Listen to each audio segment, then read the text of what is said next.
एक रात मैं और मेरा भतीजा दोनों देर तक जगे थे। टीवी पर एक हॉलीवुड फिल्म चल रही थी जिसमें कुछ रोमांटिक सीन थे। मेरा ध्यान उन पर टिका हुआ था और मुझे पता नहीं क्यों एक अजीब सी गर्माहट महसूस हो रही थी। मेरा भतीजा राहुल बड़ी गहराई से हर सीन को देख रहा था। मैंने खुद को संभाला और मैं सोने आ गई, लेकिन मेरे मन में कुछ विचार घूम रहे थे उस फिल्म के सीन के बारे में। मुझे नींद नहीं आ रही थी। बिस्तर पर करवटें बदलते हुए मैंने मोबाइल उठाया और कुछ ऐसी फिल्में देखने लगी जिसे देखकर मैं बेकाबू हो गई। फिर मैं उठकर राहुल के कमरे की तरफ बढ़ी। मैंने देखा राहुल कमरे में नहीं था। फिर मुझे बाथरूम से एक अलग ही आवाज आने लगी। राहुल कुछ आवाज निकाल रहा था। मैं समझ गई, फिल्म देखकर राहुल भी बेचैन हो गया है। उसने जब दरवाजा खोला और मुझे सामने पाया, मुझे देखकर वह एकदम से घबरा गया। उसके हाथ में मोबाइल था और मोबाइल में मेरी फोटो। उसका चेहरा शर्म से लाल हो गया। मुझे एक अजीब सी खुशी भी हुई। कोई मुझे इस तरह चाहता है। मैं बोली, राहुल, ये क्या कर रहे थे तुम? वह चौंक गया। झटपट फोन को बंद करके बोला, कुछ नहीं बुआ, मैं तो बस। मैंने उसे ऊपर से नीचे देखा। मुझे यह तो समझ आ गया था कि वह बाथरूम में क्या कर रहा था मेरी फोटो देखकर। तुम मेरी तस्वीर देख क्या कर रहे थे? वह भी ऐसी फोटो जिसमें मैं योगा करते हुए थी। योगा के कपड़ों में वह मुझे बारीकी से देखकर वह सब कर रहा था। मेरे दिमाग में अजीब विचार घूम रहे थे। मैं भी नहीं समझ पा रही थी कि मैं अपने भतीजे के लिए अपने मन में ये क्या सोच रही हूँ। शायद वह 8 साल की तन्हाई, प्यार और अपनेपन की भूख जो मेरे अंदर थी। मैंने कहा, मैं जानती हूँ तुम मेरी फोटो को देखकर अपने ही ख्यालों में खोकर कुछ कर रहे थे। तुम्हारी उम्र अभी 21 साल है और मुझसे 7 साल छोटे हो। तुम्हारी शादी की उम्र आ गई है। तुम्हें अब शादी करनी चाहिए। कोई अपनी हम उम्र की लड़की देखकर तुम शादी कर लो। मेरी आवाज में घबराहट थी। मैं राहुल के साथ ऐसी बातें कर रही थी जो मैंने आज से पहले कभी नहीं की थी। मेरे माथे पर पसीना आ गया था। पहले तो वह कुछ देर चुप रहा, फिर घबराते हुए कहने लगा, बुआ, जो कशिश तुम में है वह किसी में नहीं। उसके ऐसा कहने पर मैं मुस्कुरा गई और फिर, हेलो दोस्तों, मेरा नाम आभा शर्मा है और मैं 28 वर्ष की हूँ। पिछले 5 साल से मैं अकेली हूँ क्योंकि एक दुर्घटना में मेरे पति अजय शर्मा हमेशा के लिए मुझे छोड़कर चले गए थे। मेरे पास एक प्यारा सा बच्चा है, रमन, जो अभी 4 साल का है। मेरे पति अजय के जाने के बाद मैं उसी फ्लैट में रही जहां हम दोनों की ढेर सी यादें जुड़ी थीं। पति के गुजर जाने के बाद कुछ समय तक मैं घर का खर्चा चला रही थी क्योंकि अजय ने जो पैसा जमा किया था वह उस वक्त मेरे काम आया था जब मुझे उसकी बहुत ज़रूरत थी। रमन उस समय पेट में था। अजय बच्चे का चेहरा भी नहीं देख पाया। जिस फ्लैट में हम रह रहे थे वह फ्लैट हमारे लिए घर से कम नहीं था, लेकिन उसका किराया इतना ज़्यादा था कि मेरे लिए अकेले उसे चलाना मुश्किल होता जा रहा था। अजय ने कुछ बचत की थी और बीमा की रकम भी मिली थी। धीरे धीरे वह पैसे कम होने लगे और मुझे चिंता सताने लगी। मैंने कभी नौकरी नहीं की थी क्योंकि अजय मुझे नौकरी करने के लिए मना करता था। वह कहता था कि ये काम हम मर्दों का है, तुम बस घर का ध्यान रखो। मैं नौकरी तो नहीं करना चाहती थी, लेकिन अब मजबूरी थी। मेरे मन में नौकरी करने का विचार आया, लेकिन बच्चे को छोड़कर जाने का मन नहीं करता था क्योंकि वह अभी बहुत छोटा था। उसे मेरी ज़रूरत थी। मेरे पति के सिवा मेरा दुनिया में मेरे मुंह बोले भाई थे। दरअसल मैं एक अनाथ थी। जिस इंसान ने मुझे गोद लिया, पाल पोस कर बड़ा किया, उनका नाम था मनीराम। लेकिन अब वह भी इस दुनिया में नहीं थे। उनका एक बेटा था। वह मुझसे करीब 10 साल बड़े थे। उन्होंने ही मेरी शादी की थी। जिससे भैया की पहली शादी हुई थी वह बहुत समझदार और अच्छी थी। उसका एक बेटा भी था, लेकिन भैया शराब पीते थे और शराब पीने के बाद भाभी पर शक करते थे। भाभी कब तक सहन करती। एक दिन वह भैया को छोड़कर चली गई। बेटा करीब 5 साल का था। भैया ने उसे अपने पास ही रखा। लेकिन जब से भैया ने दूसरी शादी की और दूसरी भाभी घर आई, तब से मेरा घर में मन नहीं लगता था, क्योंकि जब तक मेरे पिता मनीराम जिंदा थे और भैया की पहली शादी हुई थी तब तक ही वह घर घर जैसा था। लेकिन जब से दूसरी भाभी आई, उसने भैया को भी अपनी मुट्ठी में कर लिया और मुझे भी पसंद नहीं करती थी। फिर कुछ साल बाद भैया ने मेरी शादी करा दी। वह उस बेटे के साथ भी अच्छे से नहीं रहती थी। उसका नाम था राहुल। मेरी शादी के समय राहुल 14 साल का था, जो आज कॉलेज की पढ़ाई कर चुका था और देखने में बहुत ही सुंदर और लंबा चौड़ा था। मैंने गांव में अपने भाई को फ़ोन किया और कहा कि भैया, मेरा बेटा अभी बहुत छोटा है और मैं अभी नौकरी भी नहीं कर सकती। क्या करूं, मेरे पति ने जो पैसा जमा किया था वह भी अब खत्म हो रहा है। क्या मैं वापस मायके आ जाऊं? भैया कहने लगे, तुम तो अपनी भाभी को जानती हो, वह तुम्हें चैन से नहीं रहने देगी। मेरा बेटा राहुल भी पढ़ाई लगभग पूरी कर चुका है। वह तुम्हारे पास आकर रहेगा, कोई नौकरी करके तुम्हारा सहारा भी बन जाएगा। मैं इसे कल ही भेज रहा हूँ और साथ ही कुछ पैसे भी। मुझ में एक उम्मीद जाग गई। राहुल शहर आया। मैंने उसे 3 साल पहले देखा था, जब रमन पैदा हुआ था। आज राहुल बहुत अलग था, अच्छी खासी मसल और पहले से भी ज्यादा खूबसूरत। हाइट में तो वह मुझसे 1 फीट लंबा था। उसने मेरे चरण स्पर्श किए और फिर मेरे गले लगा। उसे झुककर मुझे गले लगाना पड़ा, क्योंकि मैं तो उसके सीने तक आती थी। वह आज से यहीं हमारे साथ रहने वाला था। उसने मुझसे पूछा, अरे बुआ, तुम तो बिल्कुल वैसी ही हो जैसा मैंने तुम्हें 3 साल पहले देखा था। मुझे देखो, मैं कितना लंबा हो गया हूं और कितना हैंडसम भी। वह मजाकिया अंदाज में मुझसे बात करता था। मैंने भी मुस्कुराते हुए कहा, सचमुच तुम तो बिल्कुल ही बदल गए हो। कहीं किसी लड़की वड़की का चक्कर तो नहीं? कुछ तो राज की बात है। मैंने उसे छेड़ते हुए अंदाज में कहा। वह कहने लगा, अरे नहीं बुआ, लड़कियों से तो मैं दूर ही रहता हूँ। घर का सारा दूध घी मक्खन मैं अकेले खा जाता हूँ और उसे पचाने के लिए कसरत भी करता हूँ। बस यही राज की बात है। भले ही मैं उसकी सगी बुआ नहीं थी, फिर भी मुझे गर्व था कि वह मेरा भतीजा है, एकदम किसी फिल्मी हीरो की तरह। उसे देखकर तो कोई भी लड़की उस पर फिदा हो जाती, इतना तो मुझे यकीन था। मैं जिस फ्लैट में रहती थी उसमें बस 2 कमरे, वो भी बिना दरवाजे के, एक छोटा सा किचन, एक तरफ बाथरूम और एक बैठक का कमरा। मैंने राहुल से कहा, राहुल, आज से ये कमरा तुम्हारा है। मैंने उसे चाय दी और साथ बैठकर हमने ढेर सारी बातें की। उसने मुझे कुछ पैसे भी दिए, करीब 10,000 रुपए, जो उसके पापा ने सिर्फ मेरे लिए दिए थे। राहुल ने कहा, बुआ, आज से चिंता मत करना, अब तुम्हारे पति की कमी मैं पूरी करूंगा। मैं चौंक गई। मैंने कहा, क्या कह रहे हो तुम? मेरे पति की कमी कोई भी पूरी नहीं कर सकता। वह कहने लगा, अरे बुआ, मैं तो मजाक कर रहा था। मेरा कहने का मतलब है कि अब नौकरी करके मैं तुम्हारा और तुम्हारे बच्चे का ख्याल रखूंगा। मैंने कहा, अच्छा, तुम्हारा मतलब ये था। मैं तो कुछ और ही समझ बैठी थी। मैं उस समय मुस्कुरा बैठी, क्योंकि बात ही कुछ ऐसी थी। वह कहने लगा, क्या समझ बैठी थी बुआ? मुझे भी बताओ। मैं मुस्कुराते हुए वहां से चली गई और कुछ नहीं कहा। वह रमन के साथ खेल रहा था। कुछ दिन बीत गए। एक दिन वह शाम के समय अपने रूम में एक्सरसाइज कर रहा था और शीशे के सामने खड़े होकर अपनी मसल देख रहा था। मैं किसी काम से वहां गई थी। जब मैंने उसकी बॉडी को देखा, सचमुच मैं देखती ही रह गई। उसने अपनी बॉडी बनाने के लिए बहुत संघर्ष किया होगा। देखकर ही लगता था कि वह बहुत ताकतवर है। उसने अपने ऊपर तौलिया लपेट लिया। मैंने कहा, अब क्यों छुपा रहे हो? मैंने तुम्हें देख लिया है। वह कहने लगा, मुझे शर्म आ रही है बुआ, इसलिए थोड़ी देर के लिए बाहर चली जाओ, मुझे कपड़े पहनने दो। मैंने कहा, तुम्हें तो एक लड़की होना चाहिए था, लड़के इस तरह से नहीं शर्माते। यह कहकर फिर मैं भी वहां से रसोई में काम करने चली गई। राहुल शाम के समय एक्सरसाइज करता था और मैं सुबह के समय योगा करती थी। जब तक राहुल उठता था तब तक तो मैं नाश्ता भी बना देती थी। सुबह जल्दी उठकर मैं योगा ड्रेस पहनती थी और खिड़की खोलकर ताज़ी हवा में योग करती थी। राहुल को अब तक इस बात का पता नहीं था।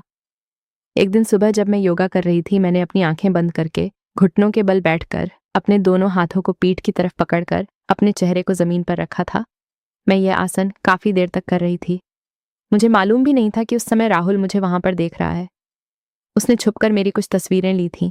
इस बात का पता मुझे बाद में चला। दोस्तों, कहानी को बिल्कुल भी स्किप मत करिएगा।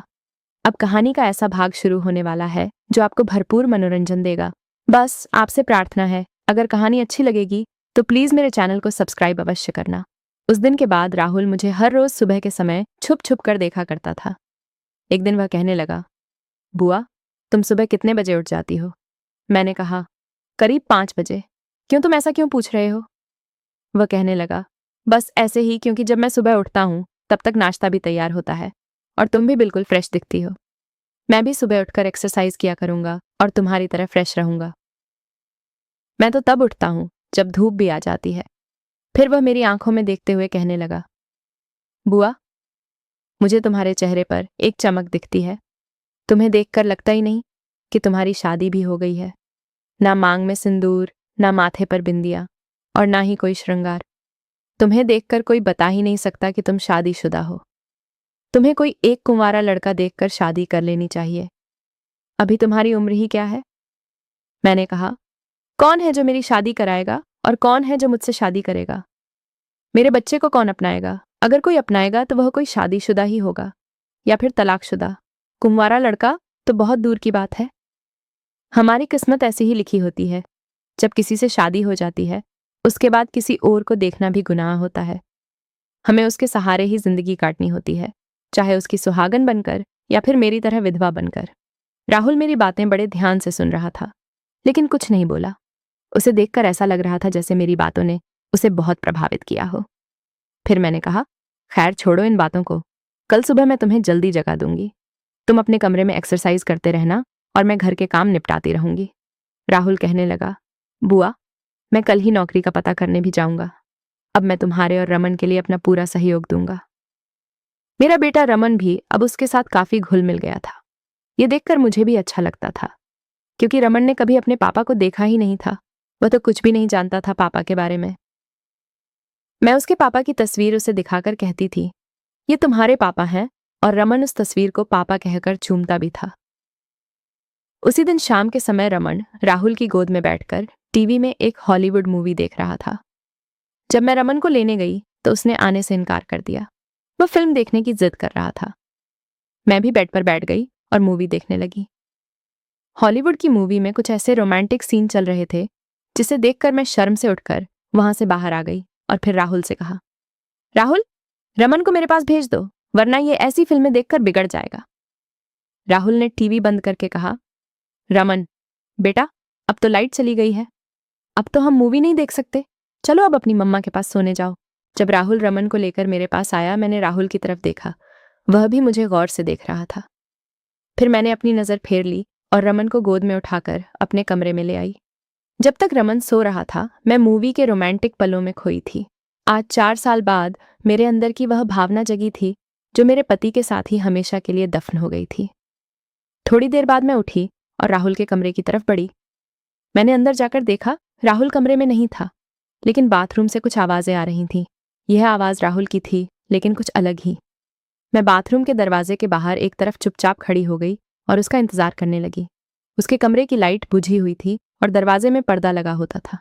दरवाजा तो था नहीं, सिर्फ आर्क बना था। थोड़ी देर बाद राहुल बाहर निकला। वह सिर्फ एक तौलिया लपेटे हुए था।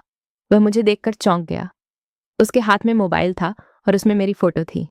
मैंने उसके हाथ से मोबाइल लिया और कहा, मेरी फोटो देखकर तुम क्या कर रहे थे? वह कुछ नहीं बोला। मैंने उसे ऊपर से नीचे तक देखा। जो कुछ वह कर रहा था उसके संकेत मुझे अब भी दिखाई दे रहे थे।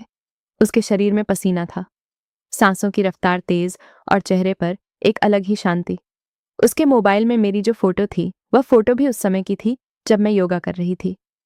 वह छुपकर मेरी फोटो खींचता रहा और मुझे पता भी नहीं चला। पहले मुझे गुस्सा आया इस बात के लिए कि जिस समय वह मेरी फोटो खींच रहा था, मैं योग की पोजीशन में रहती थी और वह मेरे प्रति अपने मन में न जाने क्या क्या ख्याल पैदा करता होगा। लेकिन एक खुशी यह भी थी कि वह मुझे पसंद करता है। मैं समझ तो चुकी थी कि बाथरूम में क्या चल रहा था। मैंने उसका मोबाइल वापस दिया और बिना कुछ कहे अपने कमरे में आ गई। मैं रात भर नहीं सो पाई, क्योंकि मैं वह सारी बातें याद करती रही जो मेरे अंदर मरी हुई भावना को जगा रही थी। आखिर हूं तो मैं भी एक औरत ही, जिंदगी जीने का हक तो मेरा भी है, लेकिन रिश्ता ऐसा था कि मैं चाह कर भी वह कदम नहीं उठा सकती थी। अगर राहुल ना समझ है तो मैं तो समझदार हूं। मेरा नजरिया राहुल के प्रति जो हो रहा था, मैं उसे बदलना चाहती थी। मैं भगवान से प्रार्थना करती, प्रभु, मेरे और मेरे बेटे के लिए सही रास्ता चुनना और मुझे संकेत देना। मेरा बेटा बड़ा होकर जब पूछेगा कि मेरे पापा कहाँ हैं, तब मैं क्या जवाब दूंगी? उसे एक पिता के प्यार की जरूरत है। अगले दिन सुबह मैं उसी समय पर उठ गई, लेकिन मैंने कोई योगा नहीं किया, बस रसोई के काम में लगी थी। राहुल एक्सरसाइज करता रहा। वह बीच बीच में यह भी देख रहा था कि मैं योगा करने लगी या नहीं, लेकिन अब मैंने योगा करना बंद कर दिया था। भले ही मैं एक विधवा थी और अपने पति के बगैर मैंने कई साल गुजार दिए थे। इच्छाएं तो मेरी भी थीं, लेकिन इच्छाओं से ज्यादा मुझे अपनी इज्जत प्यारी थी। रमन के लिए मैं ही उसकी माँ और मैं ही उसका पापा थी। एक रविवार की बात है, मैं बाजार गई थी। राहुल रमन के साथ घर पर था। जब मैं बाजार से वापस आई, मैंने घर आकर जो देखा, मैं उसे देखकर हैरान रह गई। मैंने सोचा नहीं था कि ऊपर वाला मुझे इतना जल्दी संकेत दे देगा। मैंने देखा राहुल रमन से खुद को पापा कहलवा रहा है और रमन उसे पापा बोल भी रहा था। रमन राहुल के साथ काफी लगाव तो रखता ही था, लेकिन अब इस तरह का लगाव रखेगा ये मैंने सोचा नहीं था। रमन तो राहुल को ही हमेशा पापा मानेगा, क्योंकि राहुल खुद ही उससे पापा कहलवा रहा था। मैं कुछ देर तक खड़ी रहकर यह दृश्य देखती रही। तभी रमन की नजर मुझ पर पड़ी। वह खुशी से बोला, मम्मा, और मुझे देखकर खुश हो गया। राहुल ने भी मेरी तरफ देखा और फिर शर्माते हुए उठकर अपने कमरे में चला गया। शाम को जब हम खाना खा रहे थे, राहुल मुझसे नजरें चुरा रहा था। मैंने राहुल से कहा, राहुल, मैं जानती हूं तुम बच्चे से क्या कहलवा रहे थे। पापा शब्द उसके लिए कोई छोटा शब्द नहीं है। ये वह शब्द है जिससे उसका संसार पूरा होता है। इस तरह का मजाक रमन के साथ दोबारा मत करना। रमन से उसका यह अधिकार उसके पैदा होने से पहले ही छीन लिया। मैं बैठकर चुपचाप रोती रही। राहुल उठा। उसने मंदिर के पास से, जहां मैं धूप जोत जलाती थी, वहां से सिंदूर उठाया और जब तक मैंने अपनी आंखें खोली तब तक उसने मेरी मांग में सिंदूर भर दिया। मैं चौंक गई। मैंने उसे कहा, राहुल, तुम जानते हो कि तुम ये क्या कर रहे हो? पहले तुम रमन के साथ मजाक कर रहे थे और अब तुम मेरे साथ कर रहे हो, वह भी इतना घटिया मजाक। मेरी आवाज इतनी ऊंची थी कि पास बैठा रमन भी रो पड़ा। तभी राहुल ने उसे गोद में उठाया और कहा, बेटा, आज से मैं ही तुम्हारा पापा हूं और तुम्हारी मां मेरी बीबी। मैंने राहुल से कहा, राहुल, तुम्हारा यह फैसला जब तुम्हारे घर वालों को पता चलेगा तब क्या होगा, ये तुमने सोचा है? मैं तुम्हारी बुआ लगती हूं, भले ही हमारा खून का रिश्ता नहीं है, लेकिन रिश्ता तो है। तब राहुल कहने लगा, मेरे लिए यह फैसला आसान नहीं था। मैं जानता हूं मेरे इस फैसले से खासकर मेरे पिता निराशा जरूर होंगे, लेकिन मेरी सौतेली मां को मेरे ऐसा करने से कोई फर्क नहीं पड़ता। वैसे भी उस घर में मेरा मन नहीं करता रहने को। जब से मेरे पापा ने मेरी मां को घर से भगाकर दूसरी शादी कर ली, तब से मेरा भी उस घर से मन उठ गया है। उसने मेरे कंधे पर हाथ रखा और मेरे माथे को चूमते हुए कहा, जो जिंदगी बीत गई है अब उसे क्या याद करना। आओ साथ मिलकर आगे बढ़े। एक नई जिंदगी हमारा इंतजार कर रही है।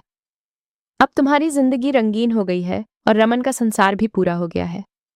मुझे यह एक सपने की तरह लगा, लेकिन यह पल मेरी जिंदगी में एक नई खुशी लेकर आया। अब मैं राहुल की बीवी बन चुकी थी और राहुल मेरा पति। अब हमें किसी की भी कोई बंदिश नहीं थी। फिर उसी दिन राहुल ने मेरे अंदर की दबी हुई भावनाओं को जगाया और खुद का सपना भी पूरा किया। मेरे लिए वह सब किसी नए अनुभव जैसा था। अगले दिन सुबह जब मैं उठी, राहुल रमन को अपनी बाहों से घेरे हुए था और रमन का चेहरा भी राहुल के चेहरे के बिल्कुल पास था। रमन के पैदा होने के बाद मैंने यह दृश्य पहली बार देखा था और उसे अपने फोन में भी कैद कर लिया। उस दिन से मेरी नई जिंदगी शुरू हुई, राहुल की पत्नी बनकर, और आज मैं अपनी जिंदगी में बहुत खुश हूं। जो भी लड़के मेरी कहानी सुन रहे हैं, मैं उन सभी से पूछ रही हूं कि अगर आप राहुल की जगह पर होते हैं तो क्या ऐसा फैसला लेने की हिम्मत रखते? एक बात और, मुझे आप किस किस जगह से सुन रहे हैं ये कमेंट में जरूर बताना, और मेरे लिए अपनी भावना भी। जिसका कमेंट मुझे अच्छा लगेगा मैं उसे अपना नंबर दूंगी और यदि कभी हो सका तो मैं उससे जरूर मिलूंगी। कहानी अच्छी लगी हो तो चैनल को सब्सक्राइब भी कर दीजिएगा, क्योंकि इस चैनल पर आपको वह कहानी मिलेगी जिन्हें मैं खुद लिखती हूं। तो चलिए दोस्तों, अगली बार फिर मिलती हूं बहुत जल्द किसी और रोमांटिक तथा दिलचस्प कहानी के साथ। तब तक के लिए मेरा प्यार भरा नमस्कार।